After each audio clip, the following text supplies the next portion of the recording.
Relationship में understanding जरूरी है, ये बात हमको थियोरेटिकली पता है। प्रैक्टिकली समझते कैसे हैं? एक रिलेशनशिप में अंडरस्टैंडिंग का मतलब क्या है?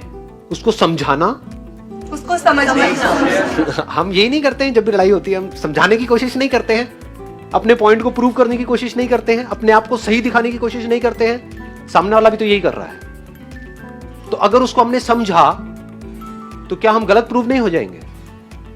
तो क्या हम गलत प्रूव होने के लिए तैयार हैं? तो हम अंडरस्टैंडिंग के लिए तैयार नहीं है। समझे?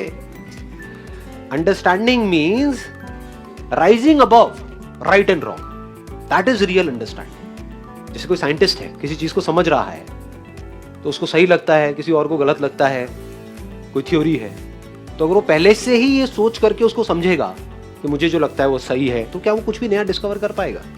वो समझ पाएगा उसको?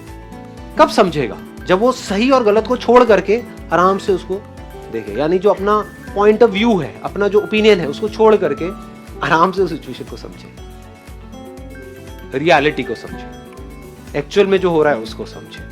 यानी कि जो सामने वाला पर्सन हमारे साथ में है उसके बेसिक नेचर को अच्छे से समझ जाना, दैट इज अंडरस्टैंडिंग।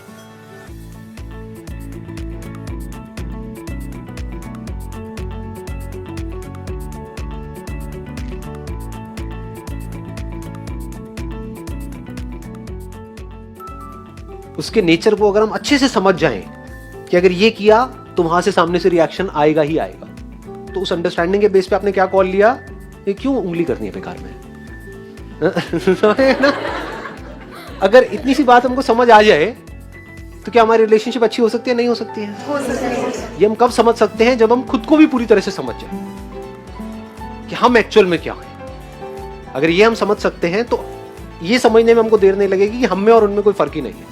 ऊपर ऊपर लेवल पे थोड़े बहुत डिफरेंसेस हैं, but deeply there is no difference. ऐसे ही मैं नौटंकी, ऐसे ही वो नौटंकी। ये बड़ी जल्दी क्लियर हो जाती है सारी की सारी चीजें। तो वहां से आपको पता लग जाता है what is right action in this particular situation. तो in majority of the cases जब भी आप एक्ट करोगे एक रिलेशनशिप में, in 99.99% of the cases it's going to be right action.